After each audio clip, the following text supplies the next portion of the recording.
Podcast livre La Passe Miroir, le tome 4, La Tempête des Échos, de Christelle Dabos. Présentation du roman. Le titre en VO est La Tempête des Échos. Il a été publié en France en 2019 aux éditions Gallimard. Il fait 565 pages. Je lui ai mis la note de 6 sur 10 et le conseille aux adolescents à partir de 14 ans. 4e de couverture. Le monde est sans dessus-dessous. L'effondrement des arches a bel et bien commencé. Une seule solution pour l'enrayer, trouver le responsable, trouver l'autre. Mais comment faire sans seulement savoir à quoi elle ressemble?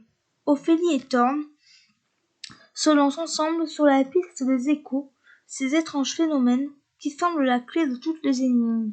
Ils devront explorer plus en profondeur les coulisses de Babel, ainsi que leur propre mémoire.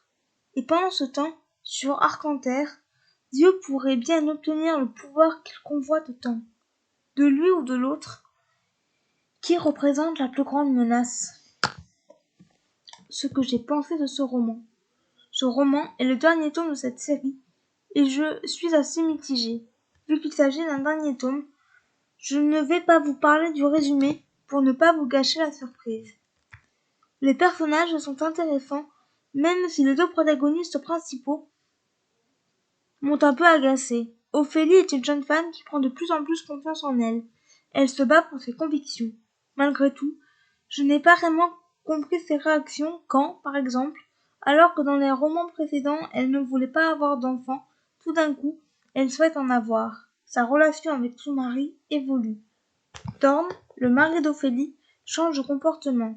Je m'attendais à une froideur, et en fait, il est attentionné envers sa femme. Il veut la protéger. Dieu, l'antagoniste de l'histoire, est présent. On connaît sa véritable identité, Eulalie Dieu, qui était une petite romancière de contes pour enfants. Nous apprenons à connaître son passé. L'autre, un être qu'Ophélie a libéré d'un miroir dans son enfance, est un personnage à part entière. Nous ne savons pas grand-chose sur lui au début du récit, puis petit à petit, les choses se mettent en place. Les personnages secondaires sont présents et apportent des éléments à l'intrigue. Par contre, on n'entend quasiment plus parler de Bérénice et de Roseline, deux femmes très importantes et présentes dans les deux premiers tomes. Dommage. L'intrigue est complexe et intéressante à suivre. Il faut bien se concentrer lors de la lecture. Il y a des longueurs. L'écriture est toujours aussi belle et efficace. Le livre est divisé en différentes parties. La fin clôt bien la série. Le lecteur a, pour moi, la réponse à ces questions et les pièces du puzzle s'imbriquent bien les unes dans les autres. La couverture est très jolie. En bref, une bonne lecture avec quelques bémols. Extrait du livre.